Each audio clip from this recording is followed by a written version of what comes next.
Ukraine's Defense Minister Rustem Umerov led the Ukrainian delegation for talks with the US delegation in Saudi Arabia on Sunday. Defense Minister Umerov described talks with the US delegation as constructive and meaningful, focusing on protecting energy facilities and critical infrastructure. The discussions are part of US President Donald Trump's diplomatic efforts to resolve the three-year Ukraine-Russia conflict. Ukraine's defense minister later shared on social media that the talks were productive and focused, addressing key issues like energy. He emphasized President Zelensky's aim of achieving a just and lasting peace for Ukraine and Europe. The Riyadh meeting preceded Monday's scheduled US-Russia discussions. Ukrainian President Volodymyr Zelensky stated on Sunday that the discussions with the US and Saudi Arabia were productive, and Ukraine's delegation contributed constructively to the talks.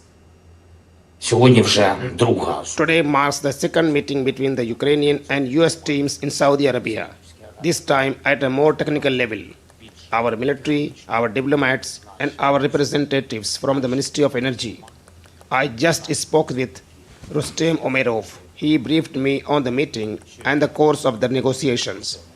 Our team is working in a completely constructive manner. The conversation is quite useful. Абсолютно good. On Monday, a US delegation will pursue progress on a Black Sea ceasefire and broader efforts to end the Ukraine conflict following Sunday talks with Ukrainian diplomats.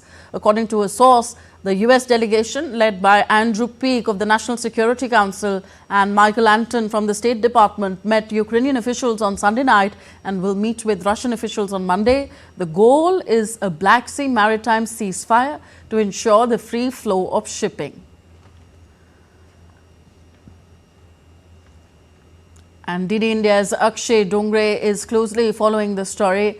Akshay, what are the issues that still need consensus in the US talks with both the sides, Ukraine and Russia? Well, first and foremost, Tanvi, the question of the 5 regions that have been occupied by Russia now and the Russian armed forces is the sticking point in these peace deals or the ceasefire negotiations, as all the sides are calling it right now.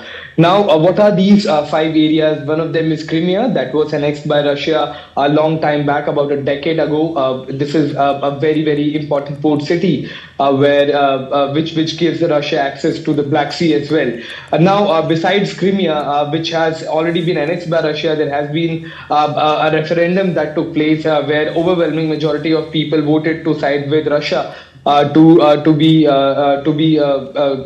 annexed by Russia. However, the other 4 are the regions that have been occupied by Russia in this war that broke out about 3 years ago. Now, Zaporizhzhia is one of those regions. Kherson, Donetsk and Luhansk. So these are the 4 regions that have been occupied by the Russian armed forces after the war broke out. Now, Russia claims that the people in these regions that also borders with the Russian borders are majority Russian speaker people, and that perhaps is the reason why they wanted to annex with Russia, but the Ukrainian government has not been allowing, in fact has been cracking down on the voice of people who wanted to be more closely associated with the Russian society, and this perhaps was also the main reason why this entire war broke out, besides Ukraine wanting to be in NATO, which was also because these 4-5 regions wanted to be annexed by Russia, and Russia also claimed that these 4 or 5 regions were originally and they should have been included in the Russian Federation's as far as the map is concerned, and as well as the jurisdiction. So this is one sticking point. Even the US side has said that the elephant in the room will be the question of these 5 regions, because Russian armed forces are already there. Russia is also conducting referendums in these regions. However, the Ukrainian side has absolutely denied any kind of negotiation over these 5 regions, especially the 4 that have been occupied later by the Russian armed forces.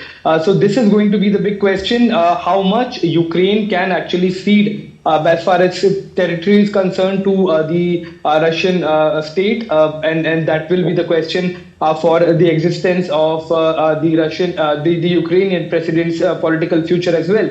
that how much negotiations can end this war, and how much negotiation and how much sacrifice will be required for the Russian armed forces to move back and for the war to end. Because without the question of these 4-5 regions, the conflict actually cannot end, because the other points, as far as the participation in NATO is concerned, all of those are secondary questions. But the biggest sticking point will be about these regions. Back to you, Tanvi. Okay, how much of what's being discussed is actually driven by the principles, that's Putin, Zelensky and Trump? Well, not much as far as the principles are concerned, because the US side has already made it clear that they are viewing this entire situation as a business proposal deal, because US has already announced that they have spent about $350 billion on this war by funding Ukraine, by sending arms, ammunitions, and they want something in return now. So as long as the conflict goes on, US cannot actually extract the rare earth minerals that it is expecting to, and that perhaps is the reason why Donald Trump is also in a rush to end this conflict, so that the payback can begin from the Ukrainian side and the business deal can begin with the Russian side. However, when you look at both Russian and Ukrainian sides, their position remains almost as it was when the conflict broke out. Back to you. Okay, thank you. Akshay Dongre reporting from New Delhi on the story.